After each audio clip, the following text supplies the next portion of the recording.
Sir, ये resort और कितनी दूर है? बस थोड़ी देर में आ जाएगा, वो देखो।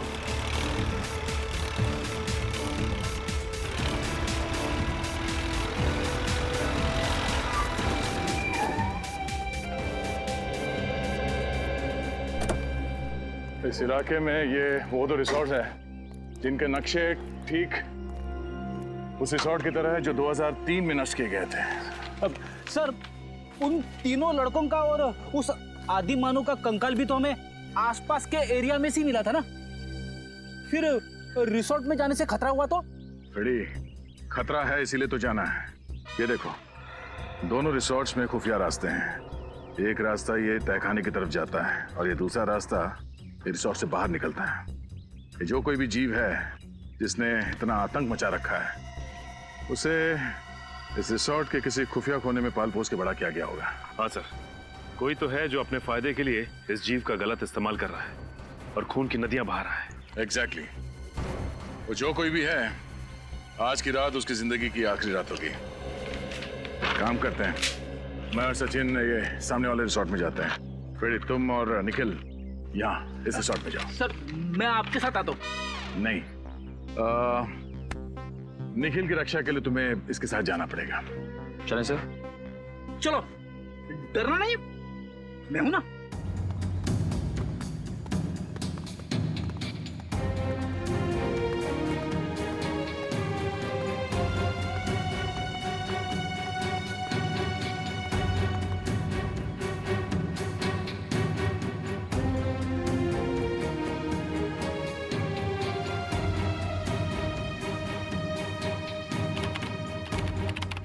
कमाल है, हमें तो लगा था उन तीन लड़कों के हादसों के बाद हमारा बिजनेस कुछ दिनों के लिए ठप हो जाएगा। वैसे आप लोगों को डर नहीं लग रहा ट्रैकिंग करने में? आप किस हादसे की बात कर रही है? हमने तो ऐसा कुछ सुना नहीं था। चलिए, अच्छी बात है कि आपने ऐसा कुछ भी नहीं सुना। वो कहते हैं ना, इग्नोरेंस इज ब्लेस। अच्छा, वैसे ये बताइए कि हम लोग अपने कमरे में खाना कब तक मंगवा सकते हैं? रात में 11 बजे तक। उसके बाद रिसेप्शन पे कोई नहीं रहता। वैसे चलिए, आइए।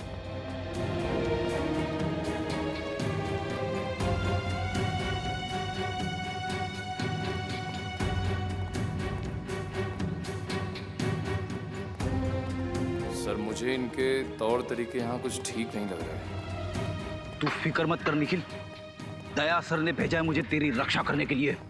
मैं तेरी मूंछ का एक बाल भी बाका नहीं होने दूंगा। लेकिन सर, मेरी तो मूंछ ही नहीं है। तू उगानी चाहिए थी ना।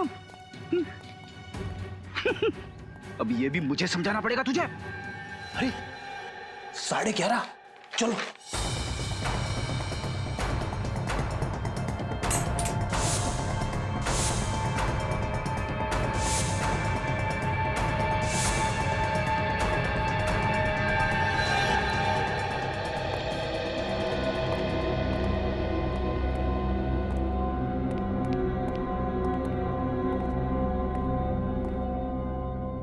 दरवाजा तो कॉरिडोर पे खुलता है, नीचे चलते हैं।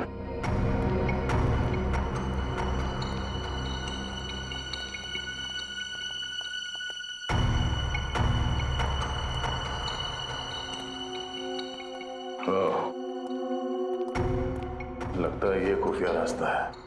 हाँ सर, तहखाने में तो कुछ मिला नहीं था। हो सकता है यही दरवाजा हमें मुजरिम तक पहुंचा दे।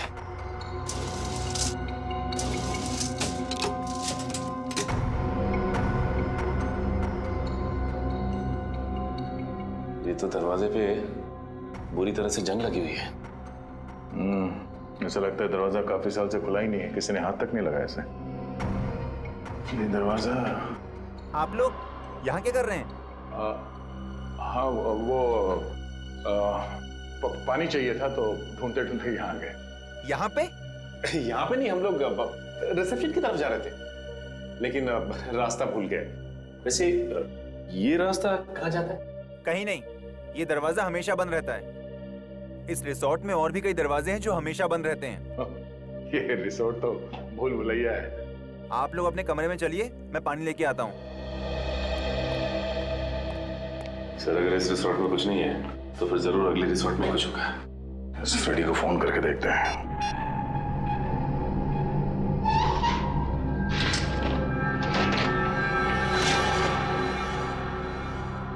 अरे बाप रे, कितना अंधेरा है यहाँ पे। ना तो कोई बल्ब है और ना ही ट्यूबलाइट। लगता है फ्रेडी का मोबाइल नेटवर्क एरिया में नहीं है, लग नहीं रहा। सर एक मिनट, मैं निखिल का ट्राई करता हूँ। ये यहाँ पे दरवाजा है। नहीं लग रहा सर। एक काम करते हैं, वहीं चल के देखते हैं।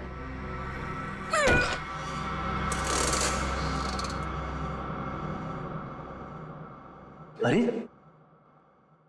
एक और खुफिया दरवाजा। हाँ सर।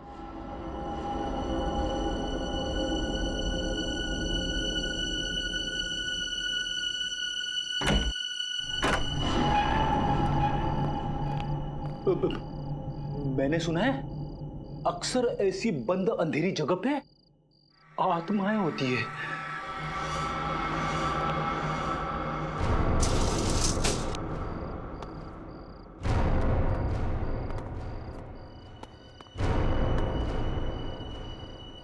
इतना सारा खून, खूनी आत्मा।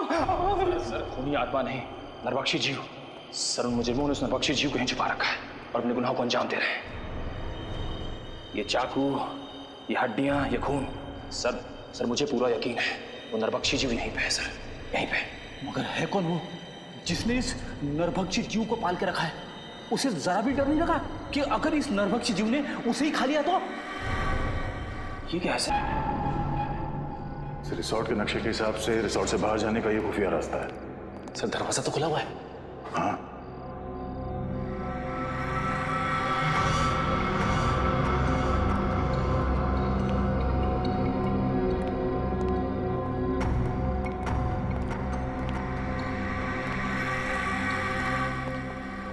दो पलंग। हाँ, दोनों पलंग पे चेन है उस नरभक्षी जीव को बांधने के लिए। एक जीव दो पलंग, अब ये नया क्या चक्कर है? ये कैसी आवाज है? किसी जानवर की आवाज लग रही है। सर दो पलंग, कहीं ऐसा तो नहीं यहाँ पे दो नरभक्षी जीव है? निखिल, यहाँ से खिसक लेते हैं। आगे का इन्वेस्टिगेशन दया सर के साथ ही करेंगे। सर कुछ नहीं होगा आपको, मैं हूं ना। कौन है?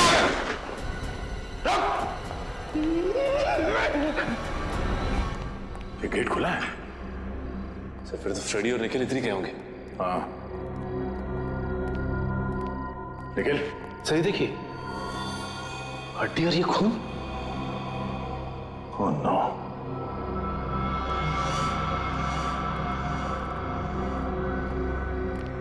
ये क्या? इसका मतलब है दो नरभक्षी जीव। लेकिन सर एक की तो मौत हो गई थी। सचिन, निखिल और फ्रेडी की जान को भी खतरा है, जल्दी।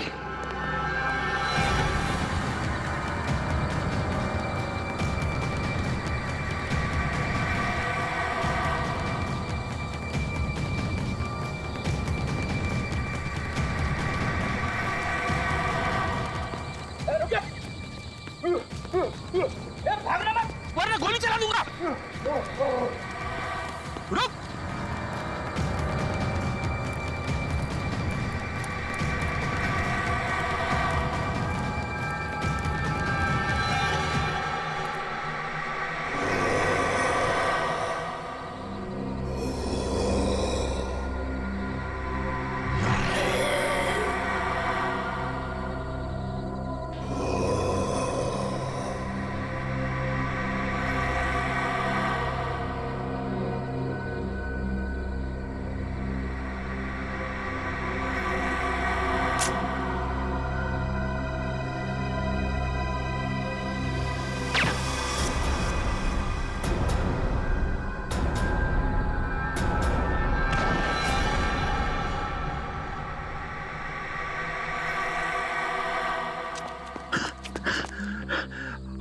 अरे वाह सर, आपने इसे मार दिया। नहीं फ्रेडी, सिर्फ डांट से बेहोश किया इसे। अच्छा हुआ सर आप लोग आ गए, वरना आज मेरी वाइफ का सुहाग उजड़ने वाला था। हट जाओ तुम लोग। हट जाओ वहां से। लगता है इस जीव का मालिक मैदान में निकल ही आया। इसी वक्त का तो इंतजार था हमें। हट जाओ वहां से, हट जाओ वरना गोली चला दूंगी। अरे सर, ये तो दीपिका है। हट जाओ, गन नीचे करो। निकल जाओ यहाँ से। गन हटाओ, गन नीचे रखो। मैं कहती हूँ हट जाओ वरना गोली चला दूंगी। दीपिका गन नीचे करो। मैंने कहा हट जाओ यहाँ से। सचिन,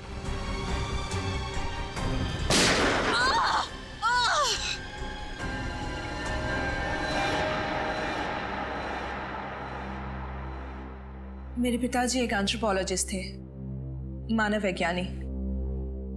बहुत साल पहले वो मंटोनियो नाम के एक छोटे से टापू में गए थे, जहां से वो दो ऐसे जीव लेके आए जो ना तो इंसान थे और ना ही जानवर। उन्हें देखकर ऐसा लगता था जैसे वो इंसानों से एक स्टेज पीछे हैं। एक मिनट, तुम्हारे पिताजी उन लोगों को यहाँ इंडिया में कैसे लेके आए? ये तो गैर कानूनी है ना? जी, स्मगल करके, गैर कानूनी तरीके से। फिर जैसे जैसे वक्त बीतता गया, उनके साथ मेरा लगाव बहुत बढ़ गया। पर मेरा यकीन मानिए सर, मैं बिल्कुल नहीं जानती थी कि जैसे जैसे वो बड़े होते जाएंगे, वो नरभक्षी बन जाएंगे, मैन ईटर्स। और इसीलिए तुमने उनकी इंसानी मांस खाने की भूख को मिटाने के लिए रिसोर्ट में जितने भी लोग आते थे, उनका शिकार करना शुरू कर दिया। तो मैं और क्या करती? मुझे डर था कि कहीं एक दिन उन्हें अपना खुराक ना मिले तो शायद वो मुझे ही अपना शिकार बना लेंगे। अगर इतना ही लगाव था तुम्हें इन दोनों से, तो तुमने एक जीव को मार क्यों दिया? क्योंकि वो मेरे कैद से भाग गया था और उसने उन तीनों लड़कों को मार दिया। और जब इस तरह के जीव अपने मालिक का आदर और सम्मान नहीं करते हैं, तो उन्हें मार ही देना चाहिए।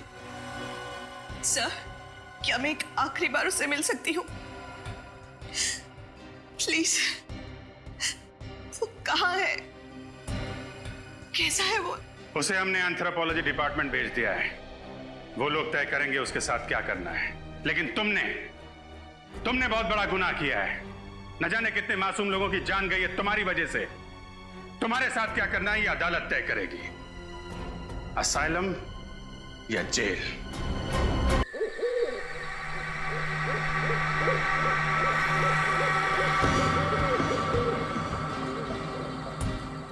अरे यार, इतना एडवेंचर तो मैंने अपनी पूरी जिंदगी में नहीं की जितना इन पिछले कुछ घंटों में हो गया। वाकई यार, बहुत हो गई हाइकिंग साइकिंग। अरे विनय, तू ठीक है ना? हाँ, मैं ठीक हूँ। अगर तू कहे तो यार, शहर जाने वाला रास्ता हम अभी ढूंढ सकते हैं। रात को रास्ता कहाँ ढूंढेंगे यार? एक काम करते हैं, सवेरे होने तक यहीं पे रुक जाते हैं, सवेरे होते ही निकल लेंगे। ये हुई ना बात। अरे यार, एक हील अंदर नहीं जा रहा यार। कर यार कुछ।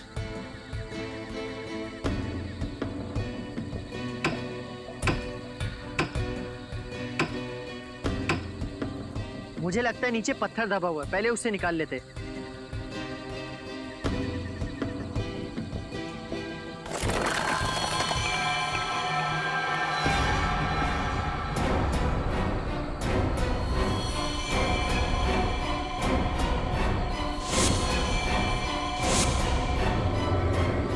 यार, हम किसी कब्रिस्तान में तो नहीं आ गए ना?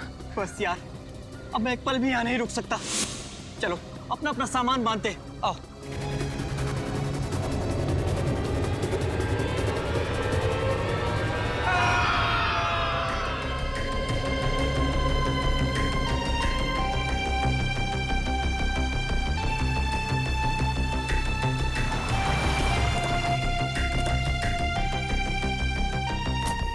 आइए आइए, चलिए।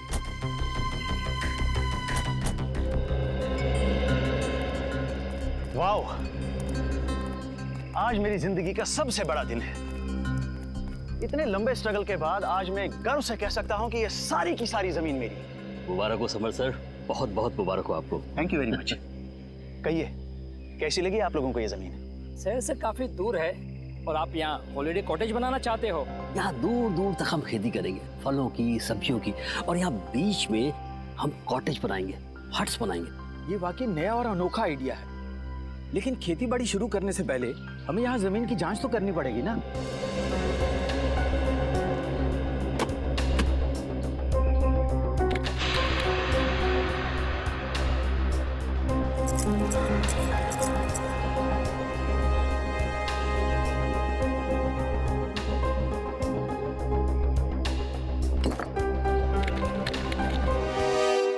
तो जसवीर, तुमने अपने 3 दोस्तों को कल शाम को यहाँ पे छोड़ा था और उसके बाद से उनका पता नहीं चल रहा है। हाँ सर।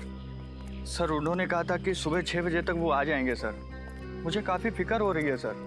सर वो लोग जब बहुत ज़्यादा लेट हो गए तो मैंने प्रिंसिपल साहब को इन्फॉर्म किया सर। सर मैंने सुना है ये बहुत ही खतरनाक इलाका है। यहाँ लोग अक्सर गुम हो जाते हैं और लूटपाट भी बहुत होती है। सर मैडम बिल्कुल सही कह रही है, इसलिए मैं ये 2 गाइड्स मार्को और दीपिका को आपके साथ भेज रहा हूँ ताकि वो उन्हें ढूंढने में ये आपकी मदद करें। मार्को और दीपिका, आप लोग तो इस इलाके से अच्छी तरीके से परिचित होंगे ना? जी हाँ, हम दोनों इस इलाके को बहुत अच्छी तरह से जानते हैं। That's great. चलिए फिर देखते हैं।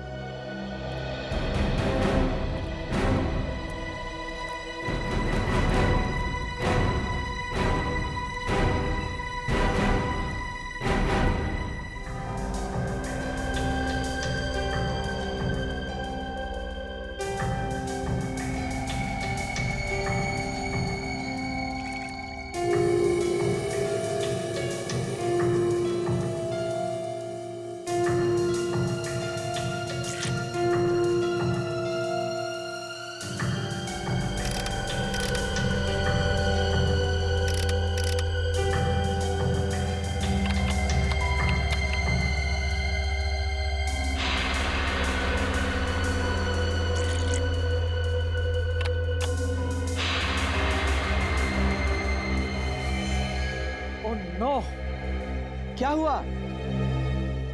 मिट्टी बंजर है क्या? नहीं, ऐसी तो कोई बात नहीं है। तो फिर ये देखो, मिट्टी में से क्या मिला है। ओह माय गॉड, अब हम क्या करेंगे? करना क्या है, सीआईडी में डॉक्टर सालुंके को फोन करते हैं।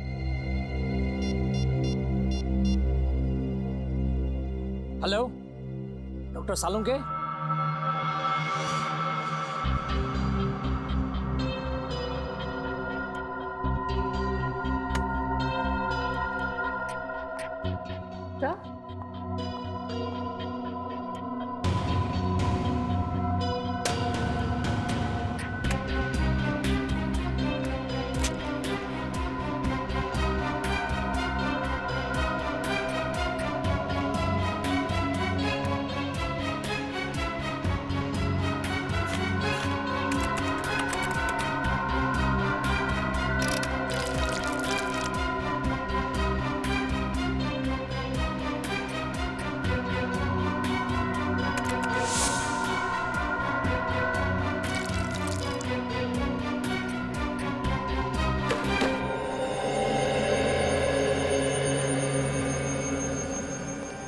आप लोगों का शक एकदम सही था। उस मिट्टी में मुझे पूरे 26 लोगों का डीएनए मिला है।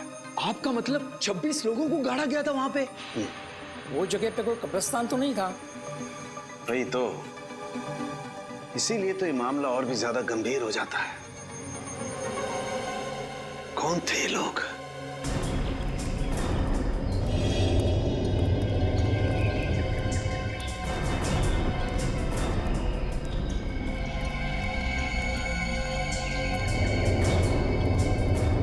इधर बाईं तरफ और दाईं तरफ क्या है? बाईं तरफ खाई है और दाईं तरफ एक जमीन का टुकड़ा है। अगर किसी को हैकिंग करनी होती है तो वो सीधा इसी रास्ते से ऊपर जाता है। इधर? Yes sir. सर, कहीं वो लोग इस खाई में तो नहीं गिर गए होंगे? पहले चलो देखते तो हैं, आ जाओ।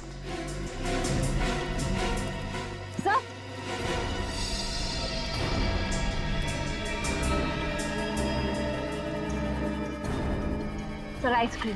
हाँ सर, वो लोग आइस बॉक्स में आइसक्रीम और जूस भी लेकर आए थे सर। मतलब यहीं कहीं खाना वाना खाया है लोगों ने। ठीक है, ये आइसक्रीम का कप, प्लेट मतलब यहाँ पे बैठ के उन लोगों ने खाना खाया है। यहीं कहीं आसपास टेंट वेंट लगा के आराम भी किया होगा। यहाँ आसपास कोई ऐसी जगह है जहाँ पे टेंट लगाया जा सके? यस सर, उस तरफ। चलो देखते हैं। अच्छा किया जो आप लोगों ने डॉक्टर सालुंके को तुरंत फोन कर लिया, वरना किसी को पता भी नहीं चलता कि यहाँ पर 26 लोगों की लाशें दबी हुई हैं। सर, ये लाशें किसकी हो सकती और यहाँ पे कैसे आई? ये तो इस जमीन का मालिक समर्थ ही हमको बता सकता है।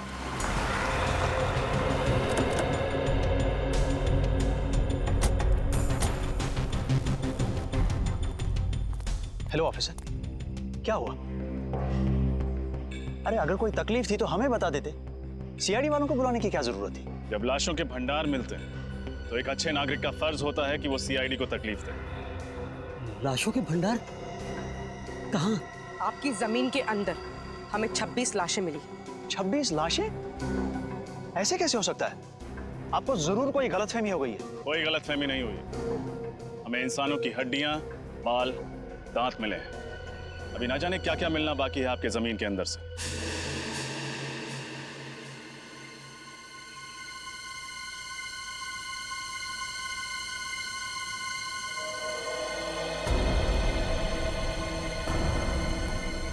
भैया यहाँ लेके आओ।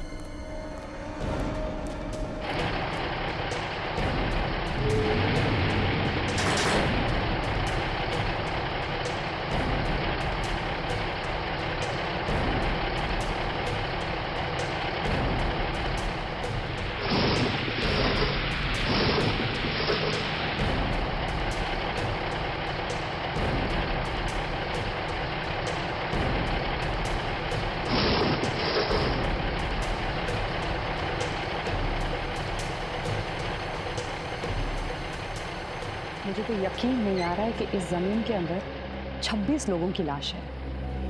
अगर कोई मुजरिम एक भी लाश को गाड़ता है तो वो पकड़ा जाता है, और यहाँ किसी ने 26 लाशें गाड़ी है। कोई भी जुर्म छुपता नहीं है डॉक्टर तारिका। इस अपराध से भी पर्दाफाश हो ही गया। उर्मीन मजदूरों को लेके जाओ, उनको बोलो उस तरफ खुदाई शुरू करें। आप लोग उस तरफ चलिए।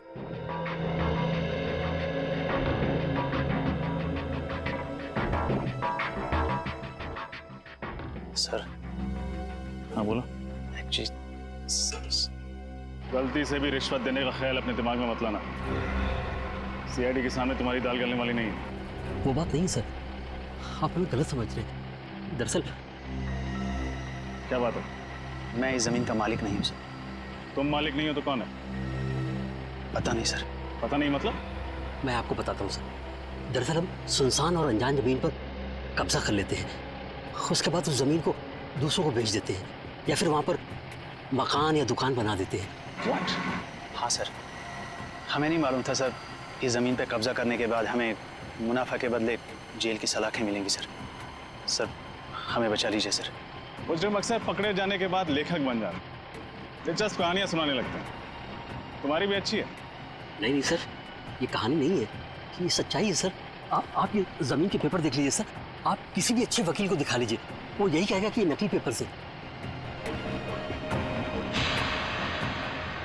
जब तुम्हारी कहानी सच्ची भी है, तुम्हें जेल तो जाना ही पड़ेगा।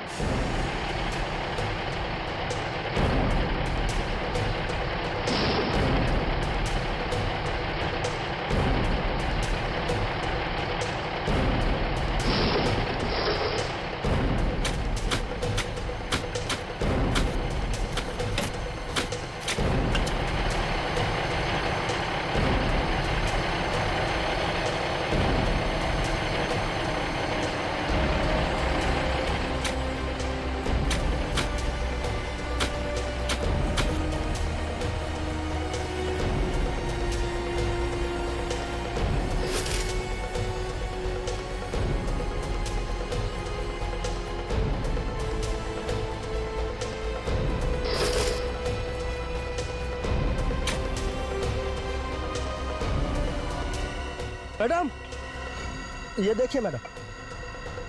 कंकाल। सर,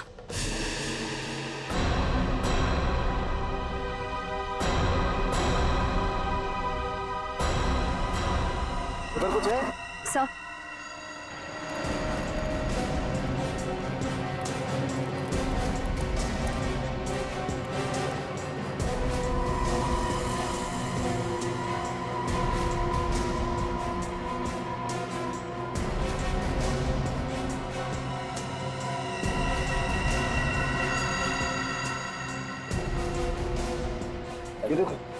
एक और बैग।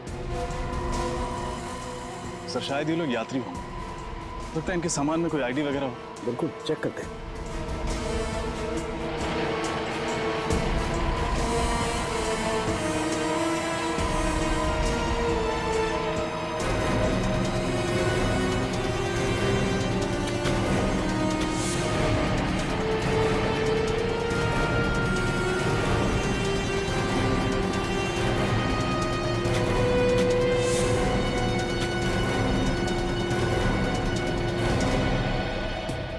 बैग में तो कुछ भी नहीं है, कोई आईडी वगैरह।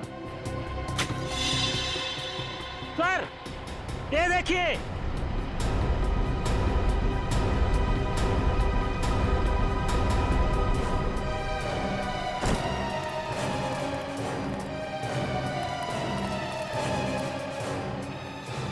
सर ये देखिए नीम का पत्थर।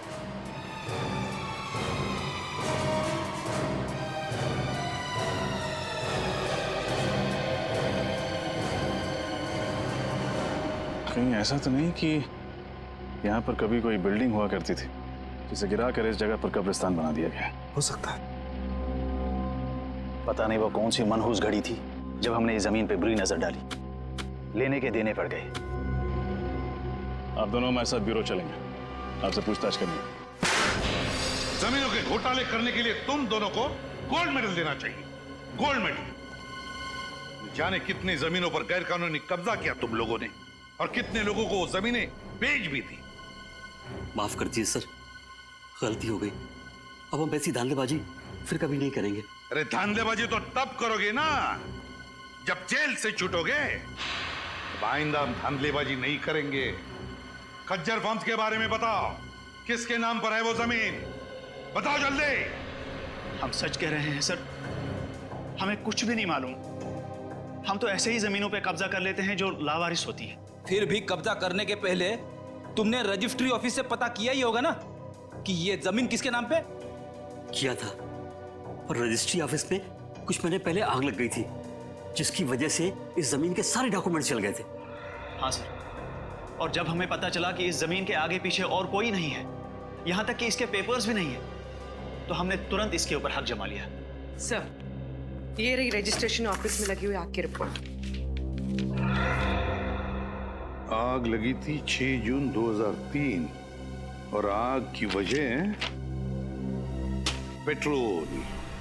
पेट्रोल मतलब सर वो आग जानबूझकर लगाई गई थी जमीन का इतिहास मिटाने के लिए? हाँ पूर्वी, जानबूझकर लगाई गई थी, क्योंकि खूनी जानता था कि एक न एक दिन वो सारे कंकाल जमीन के नीचे से ऊपर आएंगे। इसलिए अपने आप को बचाने के लिए उसने ये रास्ता ढूंढा था। ये पता लगाना चाहिए कि उस नींव के ऊपर वो जो कंक्रीट का कंस्ट्रक्शन मिला है ना, वो ढांचा, उस पर पहले क्या बना हुआ था।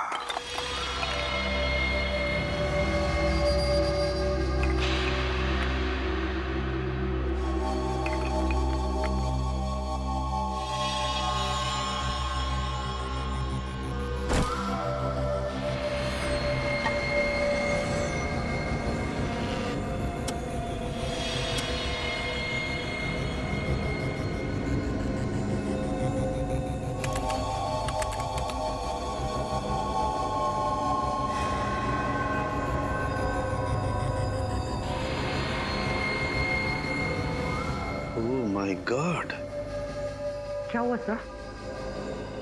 तारिका, ये हड्डी जरा गौर से देखो। ऐसा लगता है जैसे इस हड्डी को किसी ने आरी से या 100 चेन से काटने की कोशिश की है। सर मुझे तो ये खूनी बहुत बड़ा सरफिरा लगता है।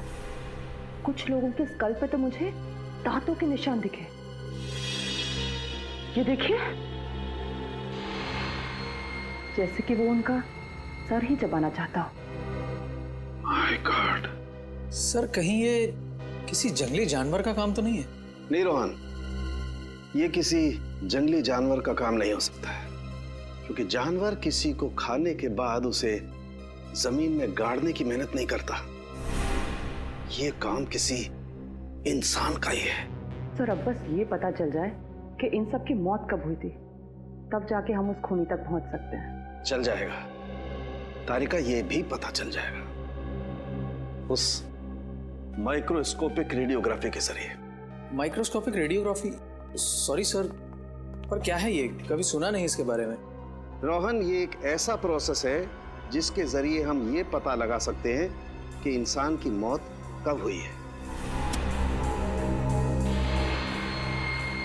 और ये देखो, जिस इंसान की ये हड्डी है उसकी मौत 7 से 10 साल पहले हुई है, यानी 2003 से 2006 के बीच में इस इंसान की मौत हुई है।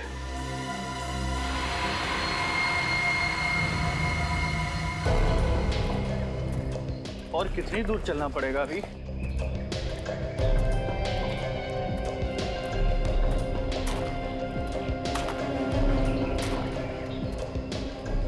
क्या बच रहा है? सर, मैंने किसी के चलने की आवाज सुनी।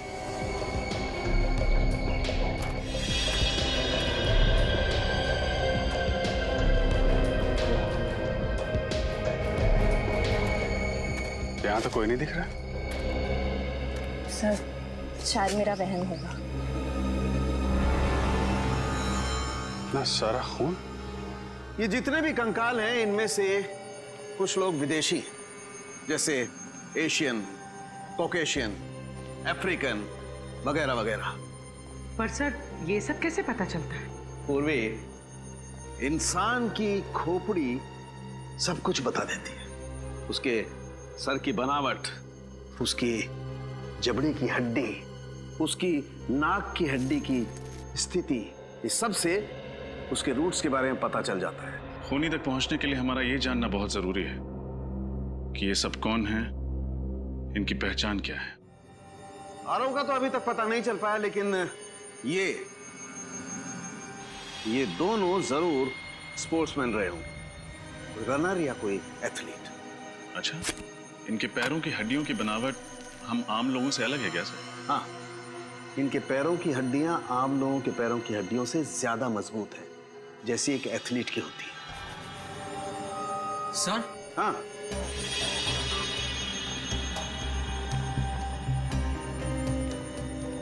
क्या हुआ? सर, इस लड़की के सामान में से ये मुझे कुछ बीज मिले हैं।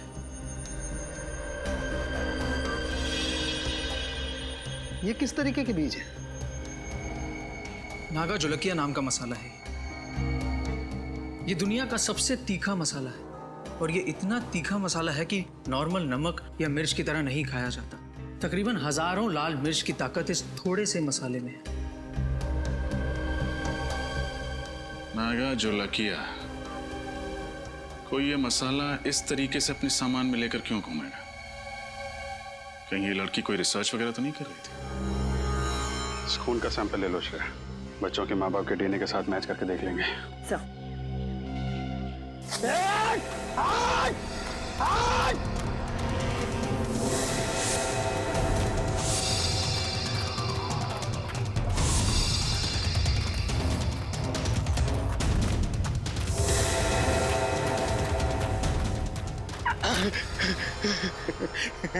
बहुत देर कर दी मेहरबान आते आते। चलो अब अच्छे बच्चों की तरह अपना सारा सामान मेरे हवाले कर दो। नहीं तो क्या करेगा? हाँ? तो तुम्हारे छोटे छोटे टुकड़े करके कौन सी खाई में फेंकेंगे पता भी नहीं चलेगा किसी को। नहीं नहीं, प्लीज आप ऐसा मत करिए। ये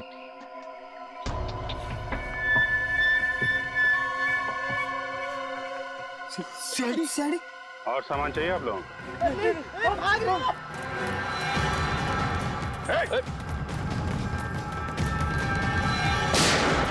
भागोगे तो गोली लग जाएगी, भागो मत। कहाँ भाग रहे थे? हमें माफ कर दो साहब, हम दोनों तो छोटे मोटे लुटेरे हैं साहब। मासूम लोगों को लूटते हो, बाद में उनको मार के फेंक देते हो। नहीं साहब, हम लुटेरे हैं, खूनी नहीं है साहब। हम लोगों ने किसी को नहीं मारा साहब। अच्छा, फिर ये 3 लड़के कहाँ हैं? क्या किया तुम लोगों ने इनके साथ? कुछ भी नहीं किया, उल्टा उन लोगों ने हम लोगों को मारा। तो उस पेड़ पे वो खून तुम्हारा है? वो खून तो इस वाले लड़के का साहब। मारपीट के दौरान थोड़ी सी चोट लगी थी साहब। किस तरफ गए वो लड़के? झील की तरफ। चलो दिखाओ। मैं होल्ड करता हूँ। हाँ, जल्दी बोलो।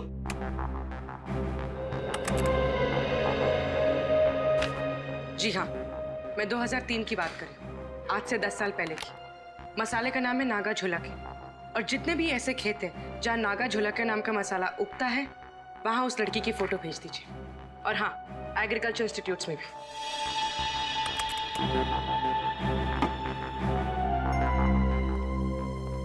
सर, हमें जिन लोगों के कंकाल मिले हैं उनके गायब होने की रिपोर्ट अभी तक नहीं मिली है, और इनमें से कुछ लोग विदेशी भी हैं। पता नहीं उनके घर वालों ने उनके गायब होने की रिपोर्ट कहाँ पे लिखवाई है। हो सकता है ना फ्रेडी कि उनके घर वालों को पता ही नहीं था कि जब ये हादसा हुआ तब ये लोग इंडिया में ही थे। लेकिन एक खज्जर फार्म से ही पता चलेगा कि ये सारा चक्कर क्या है। सर, एक बात बड़ी अजीब है, खज्जर फार्म के आसपास दूर दूर तक कोई भी जंगली जानवर नहीं है, तो लोगों को मार कौन सकता है उनके मांस के लिए? सर, कहीं कोई आत्मा नरबक्षी तो नहीं है? वो चाहे कोई भी हो, फिर चाहे फ्रेडी, वो तुम्हारी आत्मा ही क्यों ना हो, अब नहीं बचेगा ये हमारे हाथों से।